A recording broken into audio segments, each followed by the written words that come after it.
Chers explorateurs de l'invisible, bienvenue sur notre chaîne, là où les voiles du temps se lèvent pour révéler les secrets murmurés par nos ancêtres.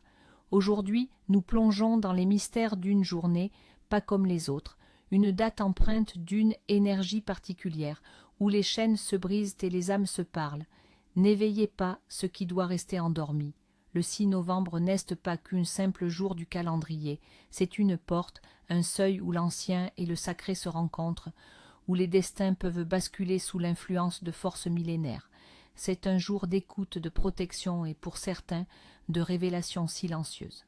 Le 6 novembre se dresse dans le sillage de la Toussaint et de la commémoration des défunts, une période où le voile entre notre monde et l'au-delà est dit être plus fin. Il est connu sous plusieurs appellations populaires, souvent lié à la figure tutélaire de Saint Léonard. Pour les anciens, c'était le jour des liens brisés ou le temps des âmes protectrices. Ce jour, au cœur de l'automne, est profondément connecté au cycle naturel.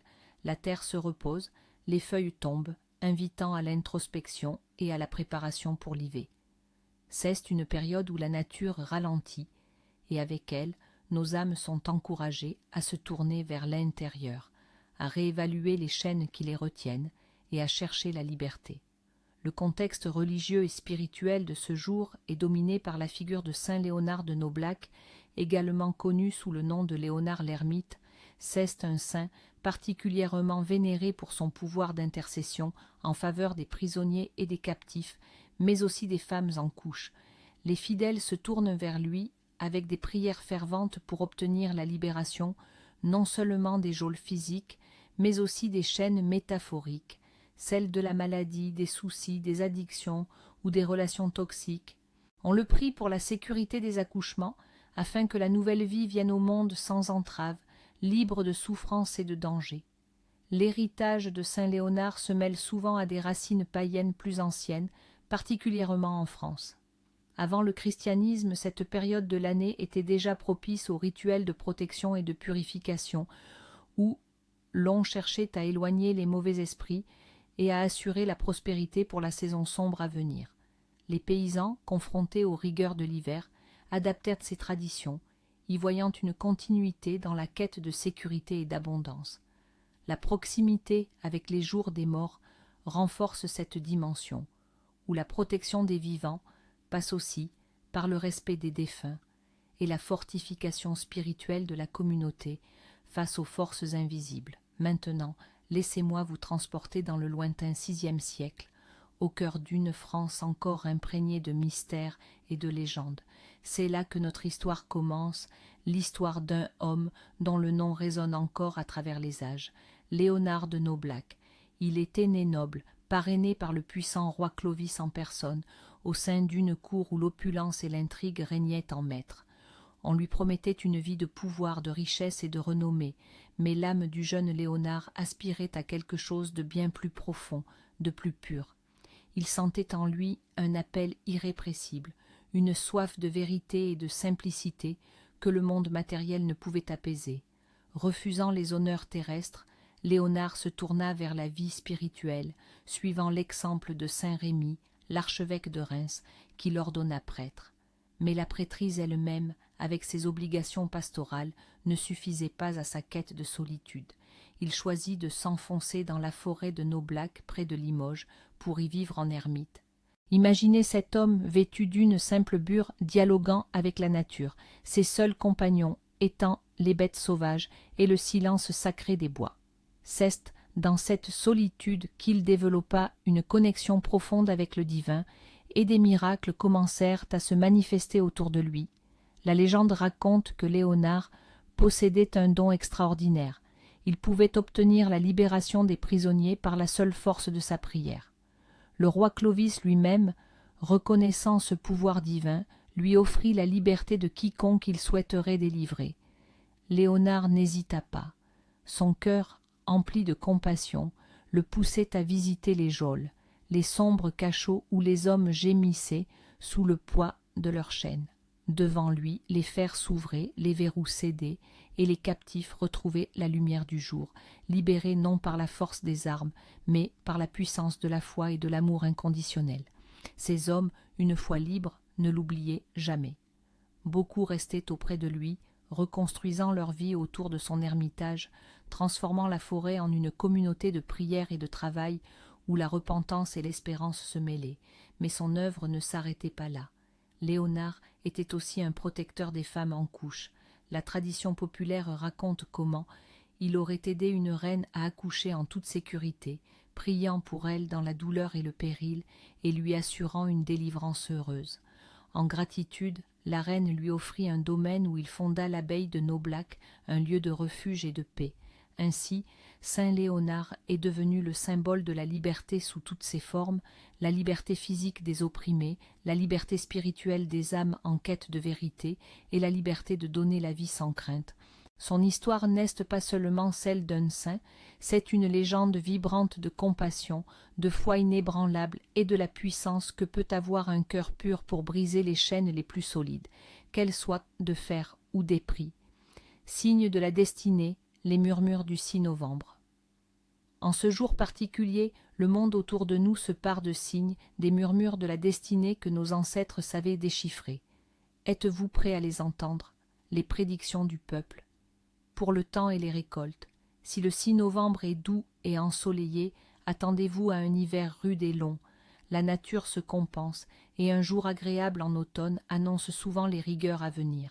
Si des oiseaux migrateurs, comme les grues ou les oies sauvages, se rassemblent en grand vol et crient fort, cela présage un froid intense et précoce. Leur instinct les pousse à se préparer en groupe face à un danger hivernal imminent. Un vent soufflant du sud en ce jour indique un hiver clément et des récoltes futures abondantes. On disait que ce vent apportait la douceur et la promesse d'une terre fertile, tandis qu'un vent du nord annonçait le gel et la pénurie. Si la fumée de la cheminée monte droit vers le ciel, le beau temps persistera. Si elle s'étale et retombe, la pluie ou la neige sont proches.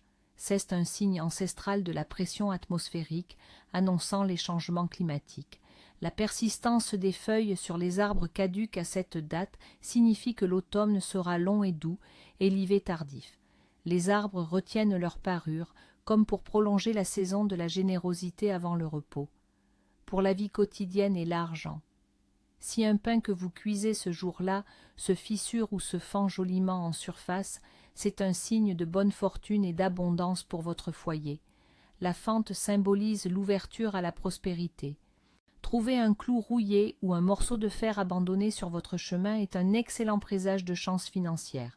C'est un clin d'œil à Saint Léonard, patron des forgerons et des chênes, le fer étant un puissant talisman protecteur et attracteur de richesses. Si vous voyez deux corbeaux voler ensemble et croasser en harmonie, c'est le signe d'une union forte, d'un amour durable ou de l'arrivée prochaine d'une âme sœur. Les corbeaux, souvent porteurs de messages mystiques, annoncent ici la fusion des cœurs. Les révélations des songes. La nuit du 6 novembre est propice aux rêves porteurs de messages profonds. Prêtez une attention particulière à ces visions. Rêvez de chaînes. Si vous vous voyez enchaîné, cela peut symboliser une situation de la vie réelle où vous vous sentez piégé. Cependant, si dans le rêve vous parvenez à briser ces chaînes ou à vous en libérer, c'est un signe puissant de libération imminente et de victoire sur vos obstacles. C'est l'écho de Saint Léonard vous encourageant à trouver votre liberté. Rêvez de clés. Les clés sont des symboles d'accès, de mystère et de solution. Rêver de trouver une clé signifie que des opportunités inattendues ou des réponses à des questions longtemps posées vont se présenter à vous. Si vous perdez une clé, cela peut indiquer une occasion manquée ou une perte de contrôle. Une clé ancienne ou rouillée peut révéler des secrets du passé. Rêver d'une forêt. La forêt représente souvent l'inconscient, les mystères de la vie et les chemins inexplorés. Si vous vous promenez dans une forêt dense mais que vous trouvez un chemin clair, c'est un signe que vous êtes sur la bonne voie malgré les défis. Se perdre dans une forêt peut indiquer un besoin de réorientation ou une période de confusion dans votre vie éveillée. Rêver d'eau. L'eau symbolise nos émotions et notre subconscient. Une eau claire et calme dans un rêve indique la paix intérieure et la sérénité. Des eaux troubles ou agitées peuvent signifier des conflits émotionnels, des peurs ou des bouleversements à venir. Rêver de nager avec aisance suggère une bonne gestion de vos émotions. Ceux qui voient le jour en ce jour de grâce, ceux qui naissent le 6 novembre sont souvent dotés d'une personnalité unique, d'une force intérieure remarquable et d'un désir profond de liberté. Ce sont des âmes protectrices, souvent très intuitives, avec un sens aigu de la justice. Ils possèdent une volonté inébranlable et un esprit indépendant, n'hésitant pas à briser les conventions pour suivre leur propre voie. Comme saint Léonard, ils sont souvent les avocats des opprimés, des protecteurs naturels. Cependant, leur quête de liberté peut parfois les rendre un peu solitaires ou réticents aux engagements qui les enchaîneraient. Ils sont résilients face à l'adversité et ont une capacité innée à se relever, plus fort, de chaque épreuve. Les gardiens des noms en ce jour. Le 6 novembre célèbre les Léonards, les Léonardes, mais aussi les Mélanie et les Méline. Le prénom Léonard est issu du germanique Leonhard, signifiant fort comme un lion. Les personnes portant ce prénom sont souvent perçues comme courageuses, dignes de confiance et dotées d'un grand sens moral. Elles sont indépendantes, cherchent la vérité et ne craignent pas de défendre ce qu'elles croient juste. Elles possèdent une loyauté farouche envers leurs proches et un esprit protecteur. Leur nature réfléchie les pousse souvent à la contemplation et à une certaine discrétion, mais leur présence est toujours solide et rassurante. Tradition et rituel, ce qu'il faut faire pour honorer le jour. Le 6 novembre est un jour propice à des rituels de libération, de protection et de gratitude. Participer à ces pratiques ancestrales, c'est se connecter à une sagesse oubliée, s'ancrer dans le présent et préparer l'avenir. 1. Le rituel de la libération symbolique, rompre les chaînes intérieures. But, se libérer des soucis, des peurs, des mauvaises habitudes ou des relations toxiques qui nous enchaînent. C'est un acte de purification et de réaffirmation de sa propre volonté. Ce qu'il vous faudra: une petite ficelle ou un fil, naturel si possible, comme du coton ou du lin, une petite pierre ramassée dans la nature, de préférence près d'une eau courante, un instant de calme. Quand et comment le réaliser? À la tombée de la nuit, lorsque le jour cède la place à l'obscurité, trouvez un endroit paisible où vous ne serez pas dérangé. Tenez la ficelle dans vos mains. Pour chaque souci, chaque peur, chaque habitude dont vous souhaitez vous défaire, faites un nœud dans la ficelle, en visualisant clairement ce que vous voulez libérer. Dites à voix basse pour chaque nœud. Avec ce nœud, je lis, non du souci, de la peur, de l'habitude. Une fois que vous avez fait tous vos nœuds, attachez fermement la ficelle autour de la pierre. Après le rituel, allez jusqu'à une source d'eau courante, un ruisseau, une rivière ou même un simple canal. Jetez la pierre avec la ficelle dans l'eau en disant « Eau qui coule, emporte mes chaînes. Je suis libre, je suis entier, je suis pur. » L'eau emportera symboliquement vos fardeaux. En rentrant chez vous, allumez une bougie blanche et méditez un instant sur la sensation de légèreté et la liberté retrouvée. Remerciez Saint Léonard pour son intercession. 2. Le rituel de protection du foyer, gardez la maison sacrée. But, protégez votre maison et ses habitants des énergies négatives, des mauvaises intentions et des infortunes. Assurez un havre de paix et de sécurité pour toute la famille. Ce qu'il vous faudra: un petit clou en fer, même rouillé et parfait, une vieille clé en fer si possible, ou en laiton, de l'eau bénite si vous en avez, ou de l'eau de source. Quand et comment le réaliser? Le matin du 6 novembre avant midi, prenez le clou ou la clé. Nettoyez-le là, physiquement, puis purifiez-le là, passant rapidement au-dessus de la flamme d'une bougie ou en le là, plongeant quelques instants dans de l'eau salée. Placez ensuite le clou en le fixant discrètement ou la clé en la suspendant au-dessus de votre porte d'entrée principale à l'intérieur de la maison ou au-dessus du foyer de votre cheminée. Pendant que vous le là placez, aspergez-le là de quelques gouttes d'eau bénite ou de source en prononçant cette invocation. Saint Léonard, gardien des liens et briseur de chaînes, protège cette demeure et tous ceux qui y vivent. Que nulle infortune n'y pénètre, que la paix et la sécurité y règnent éternellement. Après le rituel, Laissez le clou ou la clé en place. Sa présence discrète sera un talisman de protection constante, imprégné de l'énergie du saint et des intentions positives. Sentez-vous en sécurité, confiant dans la barrière spirituelle que vous avez érigée. 3. Le rituel de la prière pour les enchaîner, un souffle d'espoir. But. Intercéder pour les personnes qui souffrent de toute forme de captivité, qu'elle soit physique, prison, maladie, émotionnelle, dépression, addiction ou spirituelle. Envoyez de l'énergie positive et de l'espoir à ceux qui en ont le plus besoin. Ce qu'il vous faudra. Une bougie blanche, un endroit calme et propice à la méditation. Quand et comment le réaliser? Dans la soirée du 6 novembre, allumez la bougie blanche. Asseyez-vous confortablement et concentrez-vous sur la flamme.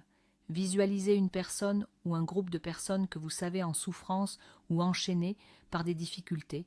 Si vous ne connaissez personne en particulier, visualisez les personnes dans les prisons, les hôpitaux ou celles qui luttent contre des addictions. Avec votre cœur et votre esprit, récitez cette prière ou une prière similaire avec ferveur. Ô Saint Léonard, toi qui as brisé tant de chaînes, écoute ma supplique.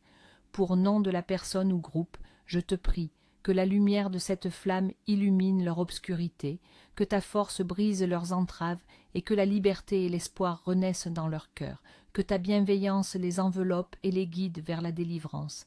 Amen.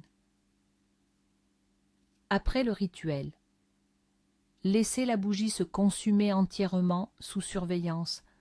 Ressentez la satisfaction d'avoir envoyé un puissant courant d'énergie et de compassion. Croyez que votre prière a semé une graine d'espoir et de libération. Les délices du foyer, tradition culinaire du 6 novembre. En ce jour où l'automne s'installe, les traditions culinaires reflètent la nécessité de se réconforter, de se nourrir et de se préparer pour les mois froids. Ce sont des plats simples, mais riches de sens et d'histoire. Le pain de Saint Léonard, c'est le cœur de la table en ce jour, un pain maison, souvent préparé avec des farines complètes ou de seigle, symbolisant la force et l'endurance. Certains y incisaient une croix ou un symbole de chêne brisé avant la cuisson. Il était partagé avec tous les membres de la famille et même avec les pauvres pour assurer l'abondance et la protection pour l'année à venir. Sa croûte dorée et sa mie dense rappellent la terre nourricière. Les soupes de légumes racines, carottes, pommes de terre, poireaux, navets. Ces légumes de saison, récoltés avant les premières gelées, étaient la base de soupes épaisses et réconfortantes. Elles symbolisent l'ancrage, la connexion à la terre et la capacité à puiser la force dans la simplicité. Elles sont préparées pour renforcer le corps contre le froid et les maladies, souvent avec des herbes aromatiques aux vertus protectrices. Les desserts aux pommes. Les pommes, fruits emblématiques de l'automne, sont mises à l'honneur. Tarte aux pommes, pommes au four farcies de fruits secs et de cannelle, ou compote chaude. La pomme, symbole de connaissance et de fertilité, apporte douceur et réconfort, rappelant les dernières douceurs avant l'arrivée de l'hiver. Elles sont aussi un symbole de la fin des récoltes, célébrant l'abondance de la nature. Les sombres avertissements, ce qu'il ne faut absolument pas faire. Le 6 novembre est un jour de forte énergie et ignorer les tabous ancestraux pourrait avoir des conséquences inattendues.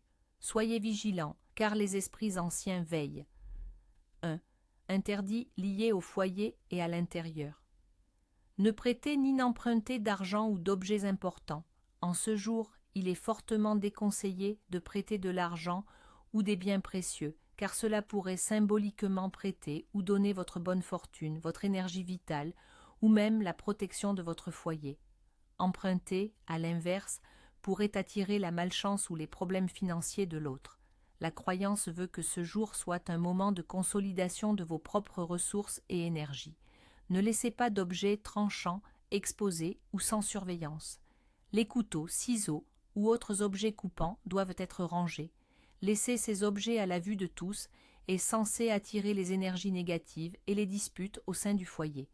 Symboliquement, ils coupent l'harmonie et peuvent trancher les liens familiaux. Évitez les querelles, les disputes et les cris. Le 6 novembre est un jour où l'harmonie doit régner. Toute discorde, parole forte ou colère exprimée pourrait créer des fissures dans la protection de votre foyer, attirant des énergies chaotiques qui s'y installeraient durablement. On dit que les murs absorbent ces vibrations négatives, les diffusant tout au long de l'année. 2. Interdits sociaux et relationnels. Ne refusez jamais une demande d'aide d'une personne en détresse, que ce soit une aide matérielle, morale ou un simple acte de bienveillance.